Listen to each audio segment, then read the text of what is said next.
आप बता दीजिए कि जिस देश का प्रधानमंत्री अपने देश की जनता की रक्षा न कर पावे, बॉम्बे वाला 16 तारीख का कांड देखे हैं जी जी, पूरा मेट्रो और जो भी रुकवा दी गई वो वहाँ पे जो गिरा उन 16 लोग मर गए, लेकिन इसके माथे पर थोड़ी भी शिकन नहीं हुई। अच्छा। इस देश की लड़ाई जो है और इस देश की जनता बनाम बीजेपी सरकार हो गया है, मोदी के बीच लड़ाई पहुंच गई है। जनता वर्सेस बीजेपी, जनता वर्सेस बीजेपी। जनता के मास लीडर के तौर पर अगर कोई उभर करके आया तो वो वली फॉर पंडित राहुल गांधी। उत्तर प्रदेश में भी ये 50 सीट हारने जा रहे हैं बीजेपी वाले। मोदी जी बोलते खाता भी नहीं खुल रही है राहुल गांधी की। ये तो वक्त बताएगा ना। अभी वो महामंडलेश्वर नहीं थे किन्नर, किन्नर, उनको भाजपा में माल वोल दे करके ज्वाइन करा लिए। अच्छा। उसी तरीके से इनके जो यहाँ के प्रत्याशी हैं इनको पब्लिक भूमाफिया कह रही है। दिनेश प्रताप सिंह को मैं जानता हूँ, बहुत दिन से जानता हूँ, लेकिन आप बताइए कि हर जगह संविधान की रक्षा के लिए पूरा दलित समाज रोड पर उतर गया है, इंडिया गठबंधन के साथ खड़ा हो गया है। ओबीसी सबका इंडिया गठबंधन के साथ खड़ा हो गया, ब्राह्मण इंडिया गठबंधन के साथ खड़े हो गए, माइनॉरिटी इंडिया गठबंधन के साथ खड़े हो गई। महिला जो है महालक्ष्मी जो योजना है कि गरीब घर की एक महिला को 1 लाख रुपए यानी 8500 रुपये 8500 रुपये खटाखट 4 जुलाई से उनके खाते में जाने लगेगा।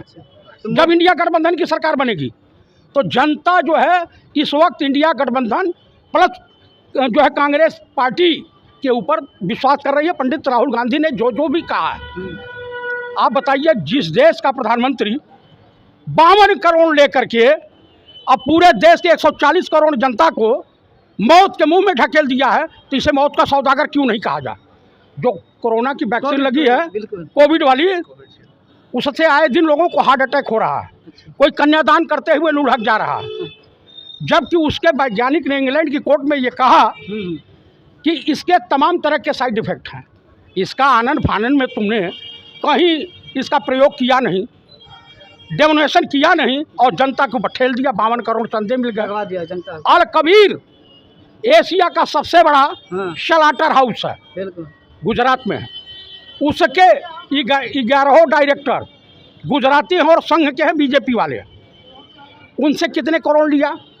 गौ माता इनकी माता है, गोवा में कट के बिकेंगी, केरल में बिकेंगी, मणिपुर मिजोरम में बिकेंगी, नागालैंड में बिकेंगी।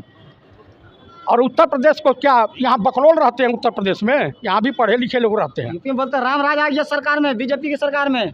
क्यों कहाँ आ गया जो है राम राज तो आ गया। मणिपुर में लड़कियां नंगी घुमाई गई, राम राज आ गया। बाहरे राम राज। एक सीता के अपमान का बदला लेने के लिए प्रभु राम ने पूरी लंका को तहस-नहस कर दिया था। तो इस देश की पूरी जनता उसी राम की कल्पना करते हुए बीजेपी आरएसएस की पूरी लंका का दान कर देगी।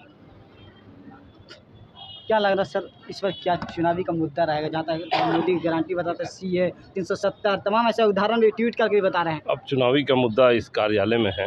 आप रायबरेली का पूछ रहे हैं या देश का? नहीं, पूरा केंद्र में की बात कर रहा है, रायबरेली का, दोनों का बात कर रहे हैं। देखिए, प्रधानमंत्री ने चुनाव में एक नया शब्द ढूंढा, साहबजादे एक शब्द ढूंढा और उन्होंने उसका बहुत ही उपयोग किया, दुरुपयोग किया बार बार। प्रधानमंत्री खुद 7,500 करोड़ रुपए के हवाई जहाज़ में, पर्सनल हवाई जहाज़ में चलते हैं।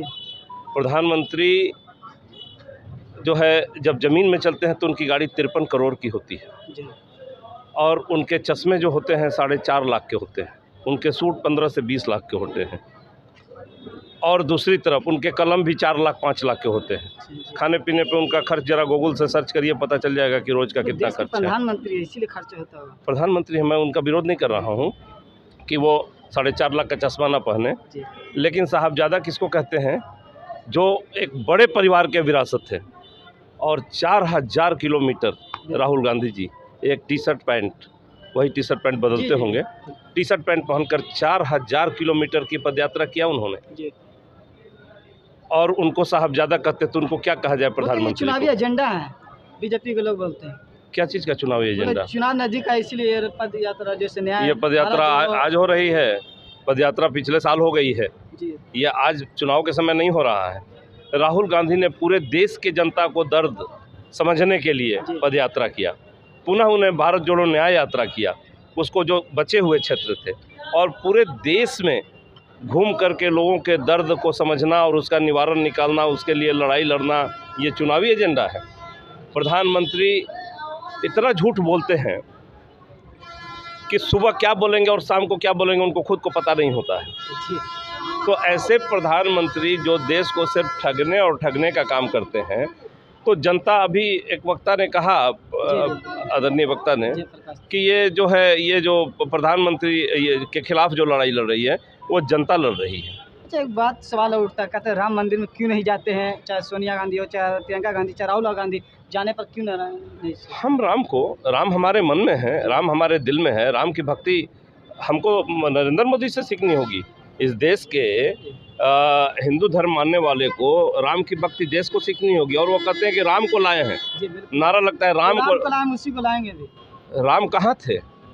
नरेंद्र मोदी जी उनका उंगली पकड़ के लाए हैं। बिल्कुल, पोस्टर भी आपने देखे होंगे। मैंने कहा राम जी कहाँ थे कि उनको लाए हैं? अरे राम सदियों सदियों से आस्था के केंद्र हैं इस देश के लोगों को। नरेंद्र मोदी का कालखंड 10 साल का है और यहाँ हजारों हजारों साल की संस्कृति है जिसको इस देश के लोग गंगा जमुनी तहजीब के साथ निभा रहे हैं। आपको पता है रामनवमी के दिन मुसलमानों ने भी झांकियाँ निकाली और राम का जुलूस निकाला। नरेंद्र मोदी उस पर तो कभी नहीं बोलते हैं। ये सब जितने बड़े बड़े फ्रॉड हैं वो सब मिल कर के फ्रॉडों का एक संस्था बनाए हैं और उसके गिरोह के सरगना है नरेंद्र मोदी जी।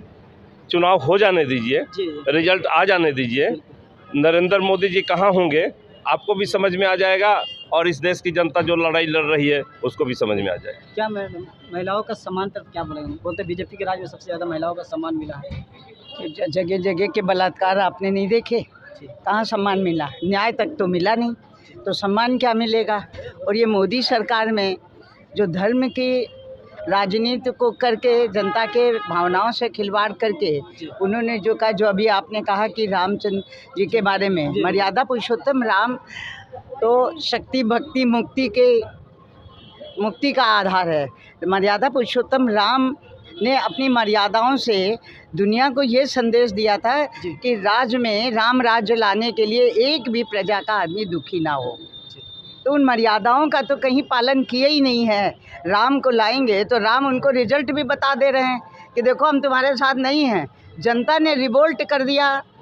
तो ये भगवान उतर के खुद तो निर्णय करते नहीं हैं, बल्कि इस निर्णय से ये साबित हो गया कि जनता चुनाव लड़ रही है। ये वाला ये जनता वर्सेस बीजेपी, जनता वर्सेस बीजेपी और जनता वर्सेस रामचंद्र जी ने केवल ये बताया कि नहीं हम सच के साथ हैं और झूठ के साथ हम नहीं है। हमारा नाम लेके इस्तेमाल करके तुम्हारी बैतरनी नहीं पार होगी जब तक तुम न्याय करने वाले नहीं बनोगे। क्या लग रहा है सर, जहां मोदी की गारंटी के बोलते हैं, जैसे देखिए सीए तमाम ऐसे मुद्दा 370 भी बताएं, यूसीसी की उत्तराखंड के मामला बताएं, तो जहां क्या लग रहा है इस पर, जहाँ मोदी जी राहुल गांधी की भी 5। मेरा नाम प्रदीप मिश्रा है, मैं जनरल सेक्रेटरी हूँ चंदौली कांग्रेस का। 4 तारीख को मोदी जी की विदाई निश्चित है जी, क्योंकि यह युवाओं का देश है, किसानों का देश है। किसानों के साथ क्या दुर्व्यवहार इन 10 साल में हुआ है जी, ये पूरा देश देखा है। जिस अजय मिश्रा टेनी को लोकसभा का टिकट भाजपा ने दिया है जी, उसके बेटे ने किसानों के ऊपर अपनी गाड़ी चढ़ाकर उनको रोक दिया था। तो किसान, अब मौका आ गया है जवाब देने का। किसान जवाब देंगे। यह देश युवाओं का है। बिल्कुल, सबसे ज़्यादा देश में युवा है, सबसे ज़्यादा देश में युवा है। ठीक है, 10 साल में युवा बेरोजगार हो गए। पहले यूपीए सरकार में सुबह 5 बजे 4 बजे के करीब हर गांव की सड़कों पे हज़ारों लड़के रेस लगाते थे, दौड़ते थे, प्रैक्टिस करते थे। उनको लगता था कि अब वैकेंसी आएगी, हम आर्मी में जाएंगे, हम पुलिस में जाएंगे, और ये पूरी तरीके से व्यवस्था को चौपट कर दिया इस सरकार ने। तो युवा भी जवाब देंगे। अब उनको मौका मिला है। 4 चरण 5 चरण का चुनाव हो गया, चौथे चरण हो चुकी है, 4 चरण 5वें चरण का 20 मई को होने वाला है जी। अब हालांकि 4 चरण में मोदी जी पूरी तरीके से हार चुके हैं। बौखलाहट बता रही है क्योंकि रोना गाना शुरू कर दिए हैं। बनारस में जिस तरीके से बयानबाजी कर रहे थे, रो रहे थे, ये हम लोग पहले ही चरण में मान लिए थे कि अब 2 चरण और बीतने दीजिए, मोदी जी रोने का ड्रामा शुरू करने वाले हैं। ये खुशी के आंसू, खुशी के आंसू नहीं है, विदाई के आंसू है। विदाई का, विदाई के आंसू है। विदाई तो करने का निश्चित है, निश्चित है। हम लोग पिछले 7 दिन से रायबरेली के गांव में घूम रहे हैं। जी, क्या माहौल, रिस्पॉन्स क्या? माहौल रायबरेली का, यहाँ पे कम से कम 70-75% ऐसे बूथ हैं जहाँ पे बीजेपी को शायद 5 वोट 7 वोट मिल जाए। 75-80 ऐसे गांव हैं यहाँ पे, 75% ऐसे गांव हैं जहाँ पे बीजेपी का खाता नहीं खुलने वाला है। और यहाँ से हम लोगों के नेता जननायक राहुल गांधी जी करीब 5 लाख वोट से जीतेंगे। कोई विकास का मुद्दा होगा या फिर गांधी परिवार का जो आते हैं? कांग्रेस की राजनीति विकास के मुद्दे पर ही होती है। झूठ और फरेब की राजनीति ये भाजपा का काम है। 15 लाख देंगे, 50 करोड़ देंगे, ये करेंगे, वो करेंगे, ये सब काम कांग्रेस नहीं करती है। 72,000 करोड़ कांग्रेस ने अपने यूपीए शासनकाल में किसानों का कर्ज माफ़ किया। हमारे नेता राहुल गांधी जी ने फिर गारंटी पत्र में दिया है कि पूरे देश के किसानों का हम कर्ज माफ़ करेंगे। और आप देखिएगा यूपीए की कांग्रेस की सरकार बनने जा रही है, राहुल गांधी जी प्रधानमंत्री बनने जा रहे हैं और सरकार बनने के 2 महीने के भीतर पूरे देश के किसानों का कर्ज माफ़ किया जाएगा। बिल्कुल बिल्कुल सर, जहाँ एक तरफ बोल रहे हैं, एक बार फिर 400 पार जब आएगी तो मथुरा काशी में ये विज्ञान वापी मंदिर पर मंदिर बनने जा रहा है, मस्जिद। पहली बात तो यह है कि 400 पार का जो नारा नरेंद्र मोदी जी दिए हैं, जी बिल्कुल, वो शायद